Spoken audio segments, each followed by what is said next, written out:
I'm Rafe Granger.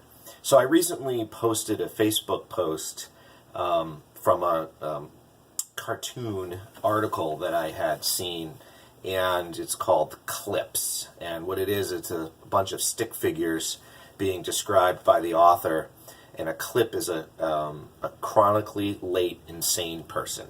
And the author of the article and the sketch drawing of the stick figures shows what it's like for somebody who's chronically late, and that person knows that they tend to be chronically late, and so the cartoon dives into the psyche of that person. I've been late, there's no doubt about it, but I don't tend to fall into the clip category. And the article, when I had posted and shared it, and people read through it, they would respond, "I'm a clip, I can totally identify with that." And then other people responded and said, "Oh my God, that drives me crazy." And so what it describes, definitely try to find my post or just Google search it. What it describes is the chronically late insane person knows that they're late. They don't strive to be late. They don't want to be late, and yet they're always late. And the depiction was, they show the stick figure of the person holding a big captain's wheel, and it shows the timeline. It says, okay, I have to be at my friend's party, I'm making this up, for 5 p.m. And so it shows, all right, in order to do that, the subway's 45 minutes, but they can run out of schedule, so let's schedule an hour for the subway. It's going to take me a half hour to get downtown. Let me buffer in another 15 minutes there. Okay, I need to leave at 3 p.m. And then it shows them holding this ship's wheel, and and then the clock, 3 p.m. And the person has a little thought bubble, and it says, oh, it's time for me to go. And there's this little monkey that runs up and grabs the edge of the ship wheel and won't let it move. And so the guy looks down at the monkey, and the monkey's like, it's okay, you have time. And then it's 3:01, monkey, still holding it. It's okay, you have time, keep doing what you're doing. 3:02, monkey, guy looks down. It's okay, you have time. And you can see this, and he draws each stick figure, each panel, 3:10, 3:15, 3:20, 3:30, 3:45. And then this big jaggedy line stick figure comes in as if it's time, and it goes, ah! And the clock's like flashing like it's time to go, and the person looks down at the monkey and screams, ah! Because they realize they're late, and the monkey screams, ah! And then it shows like another panel of the person screaming because they now know they're late.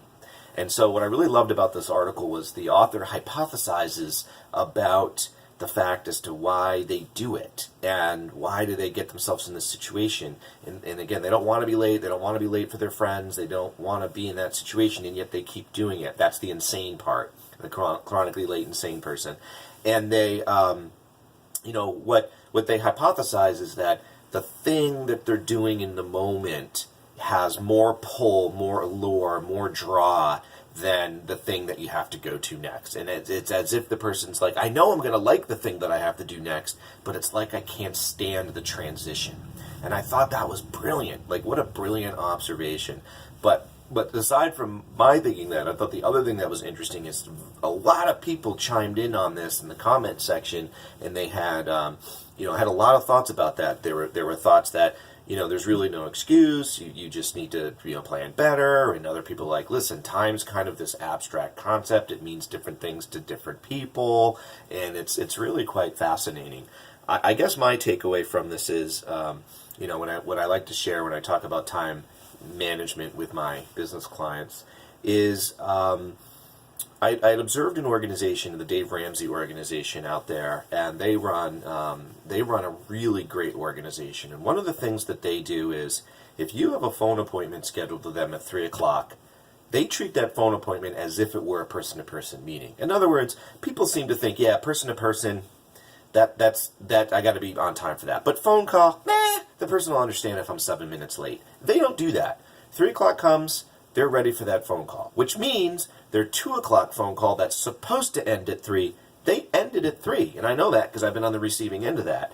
They don't do this thing where, the other person understands if I'm 5 minutes over, that's really not a problem. And so what I learned is that by keeping time in the phone conferences, by keeping those phone appointments on time and ending on time, it made these chunks of your day not suddenly become lost. You didn't have this 15-minute overage on this phone call that was important, but now you're jammed doing your next thing. Maybe you don't have enough travel time to get to your next appointment.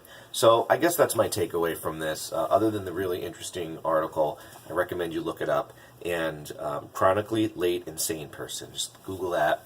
And I tried to find the author. I wanted to give the author credit, but I couldn't find it. Somehow, like how I had gotten it, somehow that was not part of it. I couldn't find the author's name that readily, so that's on my homework list. But yeah, enjoy that, and I enjoyed the comments on it. If you want to follow me on Facebook and be part of these comments, I'm at Rafe Granger, and hope to see you there. Thanks.